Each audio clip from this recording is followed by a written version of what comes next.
अस्सलाम वालेकुम प्रिय मुलांनो, आज आपण इयत्ता चौथी विषय मराठीमध्ये पाठ क्रमांक 9 वाचूया गिरूया ही शिकत आहे।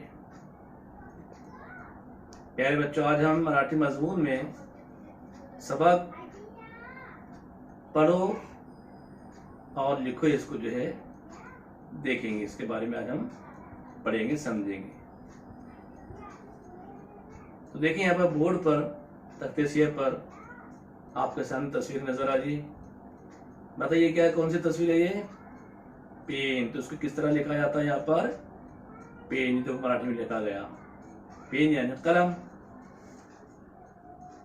वही क्या है? वही वही यानी बयाज।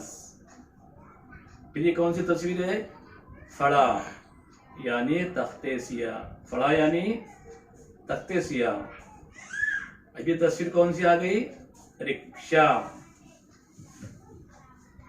कैरी, क्या ये आप लोग जानते हैं? क्या बोलते हैं? कैरी। रुपया, ये क्या है? पेरू। यह बताएंगे अंगूठी। यहाँ पेरू यानी जाम को कहा जाता है और ये अंगूठी। फिर ये पुलिस। ये कौन सी तस्वीर है? चौक। चौक देखे ना, बाजार में जाते हैं चौक, चार रास्ते होते हैं, उसको कहते हैं चौक। ऊस यानी गन्ना। ऊस यानी गन्ना।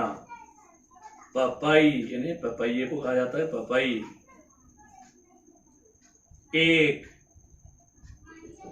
एक अदद है, मराठी में तो इस तरह एक लिखा जाता है इंसान। लहसुन यानी लहसुन। तबला, ये क्या चीज है? तबला, ये मौसीकी आलात में से एक चीज है, बजाने की चीज है तबला। झोंका, ये क्या है? झोंका यानी झूला। तो प्यारे बच्चों, ये हमने अल्फाज यहाँ पर पढ़े, इसको किस तरह से लिखा जाता है ये भी हमने देखे। अब आप इसको जो अपने बयान में मशक करेंगे। ठीक है। अस्सलाम वालेकुम।